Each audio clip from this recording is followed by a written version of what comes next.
يا العريس اللي وصوفه مثالية.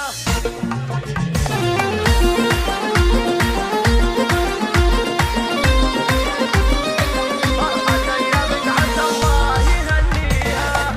القصايد جاتني اليوم ذاتية لأجل عين اللي يزين قوى فيها، أجبرتني أكتب أبيات حصرية والتهاني والتباريك أهديها. يا فهد مبروك مليون مدنية، فرحة أيامك عسى الله يهنيها، فرحة أيامك عسى الله يهنيها. يا العريس اللي وصوفه مثالية والمدايح تستحق أعتني فيها، هيبتك بين المخاليق فرضية. يا فهد بك للمبادئ معانيها، طيبة المرضى مع طيبة النية. يا نسل شيخ علومه نحييها، يا نسل شيخ علومه نحييها. من أبوك مبارك وصاف وفية، الشجيع اللي الصعايب يلبيها. بارك اللي له مواقف طفولية، والكرم له كف محد يساويها، والكرم له كف محد يساويها. ولك عمام الطيب قوم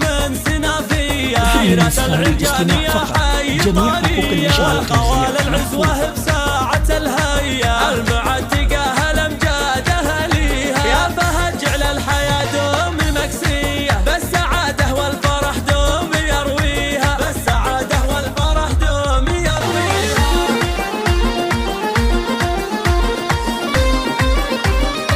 فرحة أيامك عسى الله يهنيها.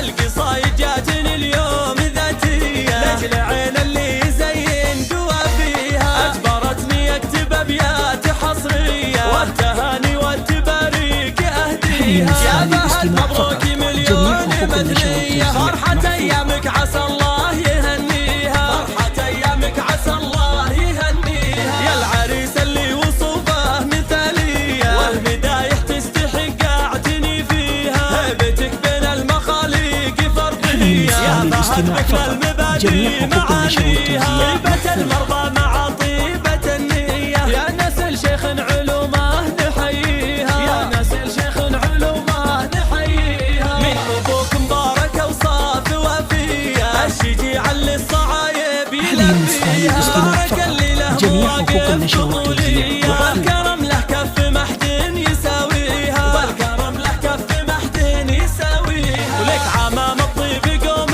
سنافية، حيرة العرجانية حي الطرية، والقوال